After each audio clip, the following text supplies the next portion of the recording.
El escenario es el año 95 después de Cristo. En las concurridas calles de Efeso, la joya más resplandeciente de Asia Menor, una muchedumbre exaltada se reúne en la gran plaza pública. El bullicio es ensordecedor. Miles de personas, dominadas por la curiosidad y el morbo, se agolpan con la expectativa de presenciar un acto de crueldad que marcará sus memorias para siempre. No es solo una reunión, es un espectáculo organizado para alimentar la brutalidad y demostrar quién controla los destinos del mundo en ese momento: Roma. En el centro de aquella explanada, soldados endurecidos por incontables campañas de guerra se preparan con precisión militar. Ante sus manos, un caldero de hierro colosal hierve con aceite que burbujea como si la tierra misma estuviera a punto de estallar. El líquido supera los 300 grados, y el vapor ardiente inunda cada rincón de la ciudad, impregnando el aire con un hedor que provoca escalofríos. Nadie respira con tranquilidad. Todos esperan el desenlace de lo que se anuncia como una ejecución destinada a sembrar miedo en cada corazón que aún ose creer en el mensaje del Evangelio. Cursor blanco con forma de mano hacia la derecha antes de seguir, detente un segundo. Si este tipo de historias te impacta y quieres descubrir más secretos ocultos de la historia sagrada, suscríbete ahora mismo a este canal y activa la campana. Dale like a este video para que más personas puedan encontrarlo y conéctate con nosotros, porque aquí descubrirás relatos que transformarán tu manera de ver la fe y el mundo espiritual. Pero lo que está a punto de desarrollarse en esa plaza no será un simple castigo. Lo que parecía una condena ineludible se convertirá en un acontecimiento que romperá las expectativas humanas y dejará atónitos a los espectadores. Contra toda lógica y toda ley natural, el hombre destinado a ese aceite ardiente no solo desafiará la muerte, sino que saldrá intacto, dando testimonio de un poder que trasciende la comprensión del imperio más fuerte de la tierra. Ese instante, lejos de aplastar la fe, encenderá una llama imposible de apagar. Y ese hombre no era otro que Juan, conocido como el discípulo amado. Él no solo fue testigo de la vida de Jesús, sino también el último sobreviviente de los 12 que caminaron con el Maestro. A diferencia de sus compañeros, que entregaron la vida en martirio, Juan enfrentó tormentos que desbordarían la resistencia de cualquiera. Hoy vamos a recorrer su historia, una travesía que no solo revela la grandeza del poder divino, sino también la inquebrantable firmeza de un corazón dispuesto a resistir hasta lo impensable. Para entender por qué el imperio decidió que Juan debía ser silenciado, primero debemos comprender quién era realmente este hombre y por qué su influencia se había convertido en una amenaza tan grande. Juan no era un predicador cualquiera, él representaba un vínculo directo con el Salvador. Había compartido momentos únicos, fue quien reposó su cabeza sobre el pecho del Maestro durante la última cena, escuchando los latidos de aquel que transformó la historia para siempre. Durante más de 6 décadas, sus ojos fueron testigos de hechos que superaban todo razonamiento humano. Vio a Jesús caminar sobre un mar embravecido como si se tratara de tierra firme, fue testigo de la multiplicación de panes y peces que sació a multitudes enteras, y observó cómo la palabra del Maestro devolvía la vida a los que ya no respiraban. En el monte de la Transfiguración, contempló un destello de la gloria celestial, el rostro del Hijo resplandeciendo como el sol, sus vestiduras transformadas en pura luz y Moisés y Elías dialogando con él. No solo presenció lo glorioso, también estuvo en los momentos más oscuros. Vio el sudor de sangre en Getsemaní, escuchó los lamentos de Cristo antes de la cruz, y fue testigo del martirio en el Calvario cuando los clavos atravesaron las manos y pies del Salvador. También escuchó las palabras de perdón que desarmaron el odio y corrió al sepulcro vacío aquella mañana que cambió todo, donde percibió que la muerte había sido vencida de una vez por todas. Con todo ese legado grabado en su corazón, Juan se convirtió en un líder capaz de estremecer a Efeso. Esta ciudad, orgullosa de su imponente templo a Artemisa, considerado una de las maravillas del mundo antiguo, se vio sacudida por la fuerza del Evangelio. Lo que nadie pensó posible sucedió. Multitudes comenzaron a abandonar los ritos paganos y a rendir su vida a Cristo. Se organizaron hogueras en las que la gente arrojaba libros de magia y objetos de brujería, quemando lo que antes había dominado sus vidas. El impacto fue tan fuerte que las estructuras económicas comenzaron a colapsar. Los artesanos que fabricaban ídolos de plata vieron desaparecer sus ganancias, los sacerdotes de los templos se enfrentaron a recintos vacíos y toda la tradición religiosa que había sostenido a Efeso durante siglos empezó a tambalear. Lo que Roma enfrentaba en ese momento no era una rebelión armada ni un motín político, era algo mucho más peligroso para su autoridad, una transformación espiritual que ni los ejércitos más poderosos podían detener. Lo que Roma enfrentaba en aquel momento no era una revuelta con espadas ni un ejército en formación, sino algo mucho más peligroso, una revolución interior que estaba transformando corazones y conciencias.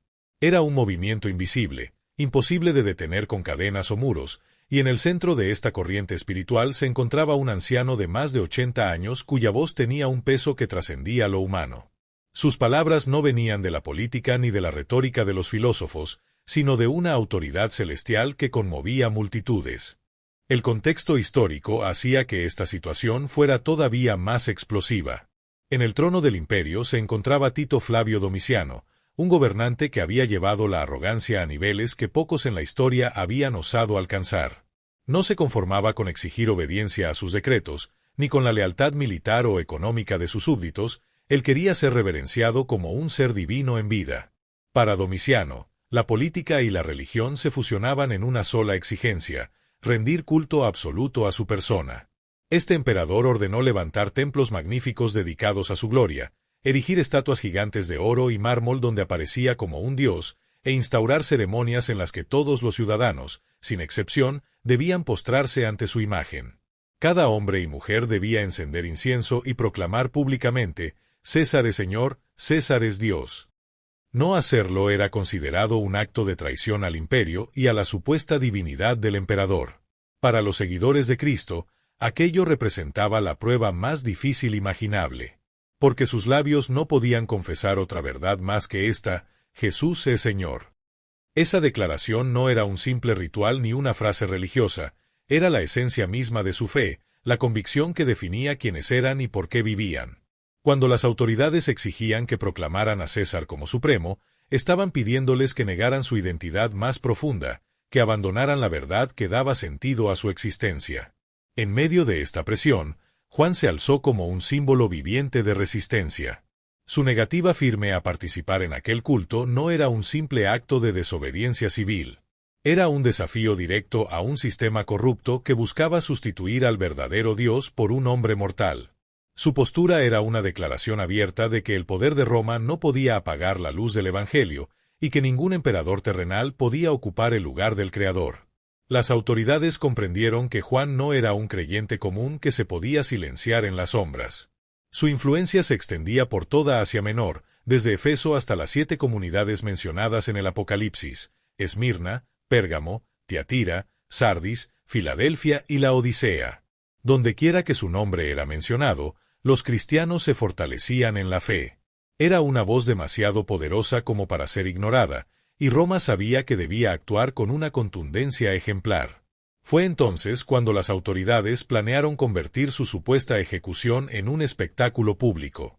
Querían diseñar un acto tan aterrador que quedara grabado en la memoria de todos y sirviera como advertencia eterna. No se trataba de acabar con un hombre, sino de enviar un mensaje al mundo entero: nadie podía desafiar al César sin pagar un precio inimaginable. Durante días, los heraldos recorrieron las calles de Efeso anunciando el evento.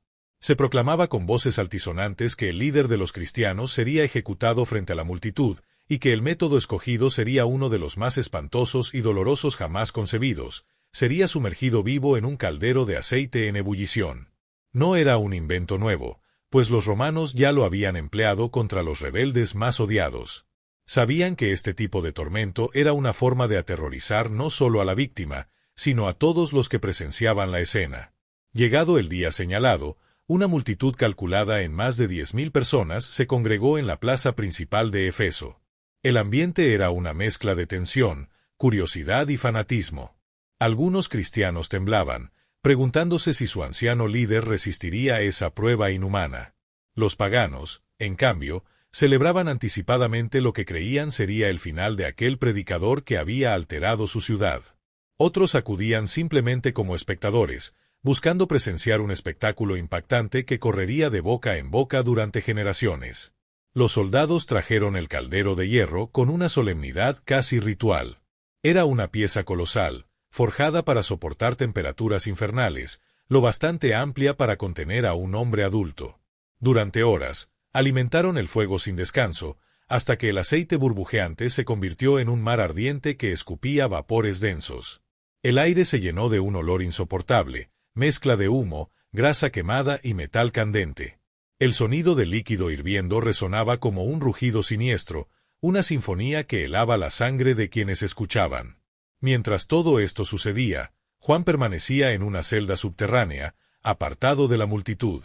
Pero en lugar de estar consumido por el pánico, lo que hacía era elevar oraciones y meditar en las Escrituras. Testigos posteriores aseguraron que su rostro irradiaba calma, como si ya conociera el desenlace. No mostraba temor ni desesperanza, más bien, parecía tener la certeza de que su destino estaba en manos de alguien infinitamente más poderoso que el emperador. Cuando los soldados lo sacaron de la prisión y lo llevaron hasta la plaza, la multitud estalló en un rugido ensordecedor. Algunos lo insultaban y lanzaban maldiciones, otros rompían en llanto al ver a su guía espiritual caminar hacia lo que parecía ser una muerte segura, y muchos quedaron en silencio, conmovidos por la dignidad con la que ese anciano enfrentaba lo inevitable. Los verdugos que lo escoltaban no eran improvisados. Eran veteranos con décadas de experiencia en ejecuciones públicas. Habían visto todo tipo de reacciones, hombres que suplicaban de rodillas, otros que gritaban hasta perder la voz, algunos que caían desmayados antes de ser tocados. Su trabajo era perfeccionar el sufrimiento para infundir miedo. Pero aquel día, frente a ellos, estaba un hombre distinto, uno cuya serenidad los descolocaba, como si el dolor no tuviera poder sobre él. Mientras los guardias ajustaban cada detalle para consumar la ejecución, el anciano levantó la vista hacia lo alto y movió sus labios en una plegaria tan silenciosa que apenas podía notarse. No buscaba convencer a nadie ni rogaba por su vida. Su serenidad era tan profunda que parecía haber aceptado plenamente lo que estaba por suceder. Su calma contrastaba con el bullicio que lo rodeaba, y en medio de un ambiente cargado de tensión, su paz interior se volvía aún más evidente para quienes lo observaban. Y fue entonces cuando llegó el instante que marcaría un antes y un después en la historia del cristianismo. Los soldados lo sujetaron con una fuerza implacable y lo llevaron hacia el borde de aquel caldero ardiente. El líquido en ebullición estallaba con burbujas que parecían rugidos, mezclándose con los gritos eufóricos de la multitud reunida. Cada persona allí esperaba presenciar lo que consideraban un espectáculo inevitable, convencidos de que sería el fin de su resistencia. El calor era tan extremo que el vapor podía sentirse a varios metros de distancia, abrasando la piel de los presentes. Se decía que la temperatura superaba los 300 grados, suficiente para destruir cualquier materia orgánica en segundos. Las autoridades romanas ocupaban sus asientos principales, convencidas de que estaban a punto de presenciar el golpe definitivo contra la fe de aquellos seguidores del nuevo camino. Mientras tanto, los soldados verificaban cada detalle, seguros de que nada podría salir mal. Todo estaba preparado. Los verdugos se disponían a cumplir la orden, confiados en que esta vez no habría escapatoria posible. Pero lo que ocurrió en ese preciso momento desafiaría no solo la lógica humana, sino también todo lo que la ciencia y la experiencia de los hombres habían establecido hasta entonces. Cuando el apóstol fue arrojado dentro del aceite hirviendo, la reacción esperada era un clamor de dolor insoportable. Sin embargo, en lugar de gritos, un silencio profundo cayó sobre la plaza. Fue un silencio tan extraño que parecía palpable, tan absoluto que incluso el burbujeo del aceite se detuvo por un instante. Decenas de miles de personas contuvieron la respiración, incapaces de comprender lo que estaban viendo. Lo que sucedió a continuación superó cualquier expectativa humana. Contra toda lógica, el aceite no dañó su piel. Su cabello permaneció intacto, sus vestiduras sin una sola marca de quemadura. Más impactante aún, no mostró señal de dolor. No hubo gemidos, ni expresiones de angustia, ni el más mínimo rastro de incomodidad.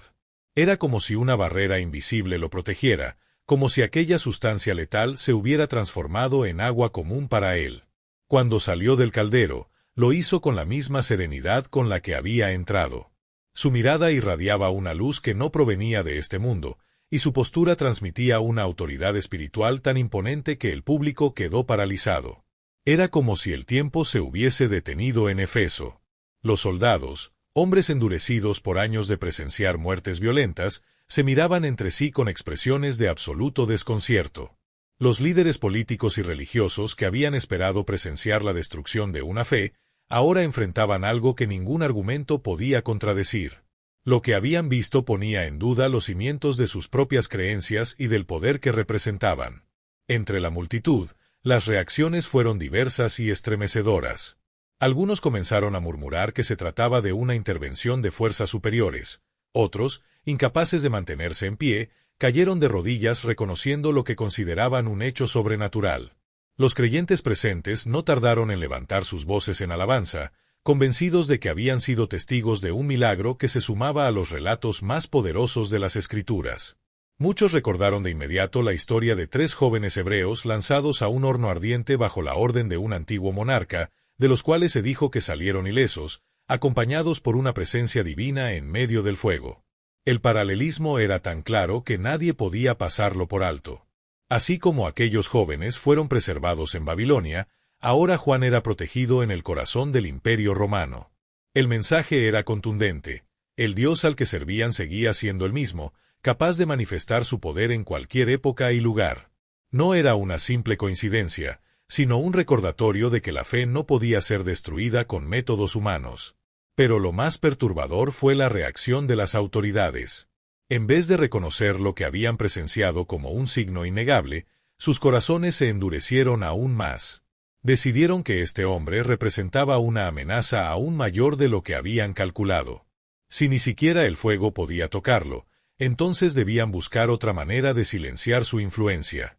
La pregunta ya no era si podrían acabar con él físicamente, sino cómo controlar el impacto que su fe ejercía sobre miles de personas.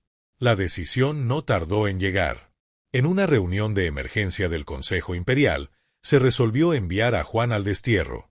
El lugar elegido fue la inhóspita isla de Patmos, un pedazo de roca perdido en el mar Egeo, donde el imperio acostumbraba encerrar a quienes consideraba demasiado peligrosos para dejarlos entre la gente común. Era un terreno árido, cubierto de piedras filosas y sin vegetación abundante, donde el viento soplaba sin tregua, golpeando con una fuerza tan cruel que convertía lo cotidiano en un desafío constante por mantenerse en pie. Los prisioneros destinados a Patmos vivían en condiciones extremas. Eran obligados a trabajar bajo un sol implacable, arrancando piedras de la roca dura con herramientas primitivas y cargándolas hasta caer de agotamiento. Construían caminos sin descanso, recibían raciones de comida tan escasas que apenas podían sostener la vida, y bebían agua racionada con la que apenas se calmaba la sed. Para Roma, aquel exilio era la respuesta perfecta. No podían eliminar físicamente a Juan, pero sí podían aislarlo, quebrar su espíritu y silenciarlo poco a poco, lejos de las multitudes que lo consideraban un referente espiritual. El plan era claro. No lo matarían con un golpe inmediato, pero lo condenarían a un desgaste lento, esperando que el aislamiento, el hambre y el trabajo forzado transformaran a aquel líder respetado en un anciano debilitado y sin voz. Una estrategia cruel que buscaba anularlo sin crear un mártir que pudiera inspirar aún más seguidores. Sin embargo, lo que las autoridades no imaginaron es que ese aparente final sería, en realidad, el comienzo de algo infinitamente mayor.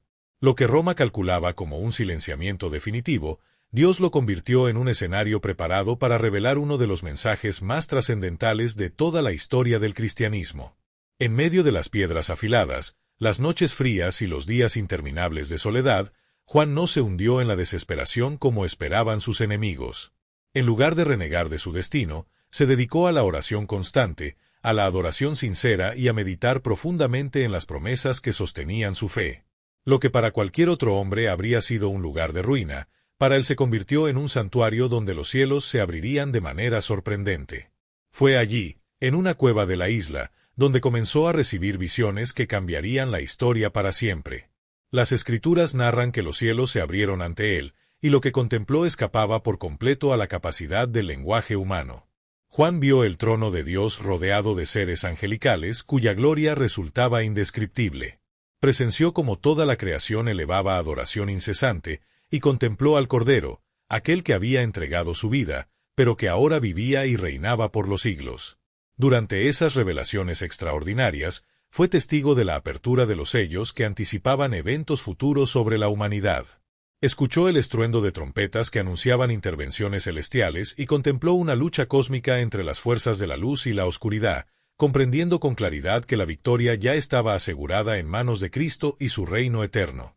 Y quizás lo más esperanzador de todo fue la visión del mundo renovado, un cielo nuevo y una tierra nueva donde ya no existirán lágrimas, ni dolor, ni muerte.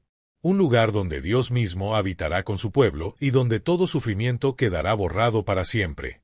Esa promesa era la respuesta divina al aparente triunfo del imperio. Lo que parecía derrota, en realidad era parte de un plan mucho mayor. El contraste era tan grande que se volvía casi irónico. Mientras Roma pensaba que había silenciado para siempre a uno de los hombres más influyentes de su tiempo, en realidad estaba contribuyendo a que se escribiera el libro del Apocalipsis, la revelación que durante 2 milenios ha inspirado, consolado y fortalecido a millones de creyentes en todo el mundo. La vida de Juan se convierte así en un recordatorio eterno. La fe auténtica no se destruye con amenazas, ni con prisiones, ni con el exilio. Sobrevivir al caldero de aceite no fue una simple casualidad ni un acto de resistencia humana, fue la evidencia de que aún quedaban planes específicos para él.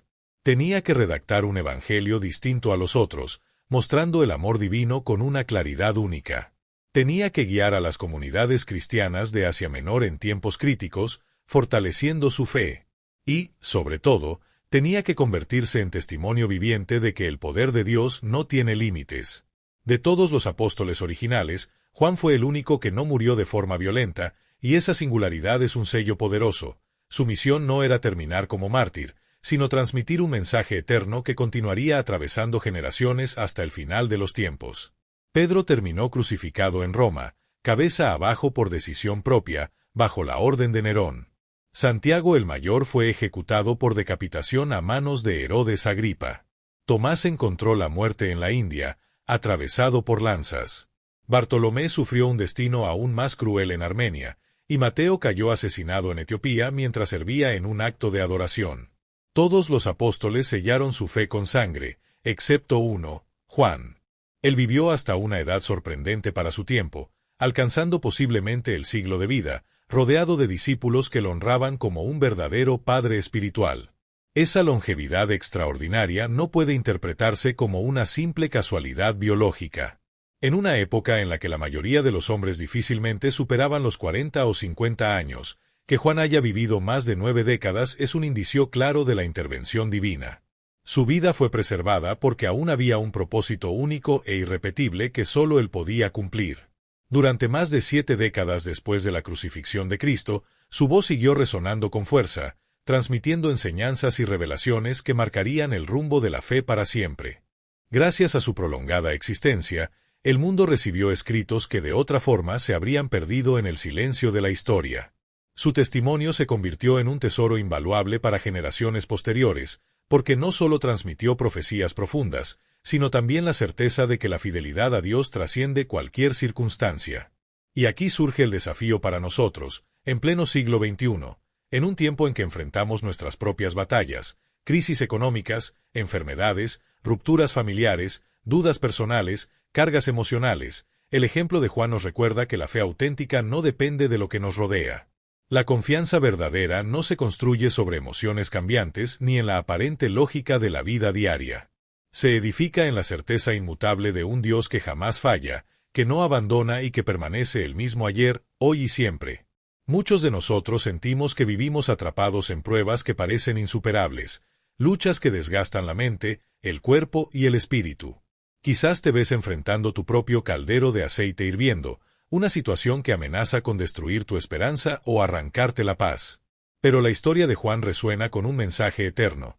El mismo Dios que lo libró del fuego, que lo sostuvo en el exilio y que lo fortaleció hasta envejecer con dignidad, es exactamente el mismo que está contigo hoy. No importa cuán grandes sean las dificultades, no importa lo oscuro que se vea tu presente, si permaneces firme en la fe, descubrirás que nada puede quebrantar lo que Dios ha decidido sostener y bendecir. Este relato no es una anécdota lejana de un pasado remoto. Es una promesa viva y vigente para tu propia vida. El Dios que levantó a Juan también puede levantarte a ti. El poder que lo protegió sigue estando disponible para transformar pruebas en victorias, lágrimas en testimonios, derrotas en conquistas. La verdadera fe no elimina las dificultades, pero sí nos da la fortaleza para atravesarlas con la certeza de que al final, lo imposible se convierte en realidad. Si este mensaje ha tocado tu corazón y te ha dado fuerza en medio de tus luchas, te invito a apoyar este canal con tu like y tu suscripción. Activa la campanita para recibir cada nuevo contenido, porque cada semana compartimos historias que pueden transformar tu visión de la vida y renovar tu fe. Comparte este video con alguien que hoy necesite esperanza y deja en los comentarios qué parte de la historia más impactó tu vida. Juntos podemos construir una comunidad que lleva luz a cada rincón del mundo digital. Y recuerda, así como Juan nunca se rindió, tú tampoco debes rendirte, porque la victoria pertenece a quienes permanecen firmes en la fe.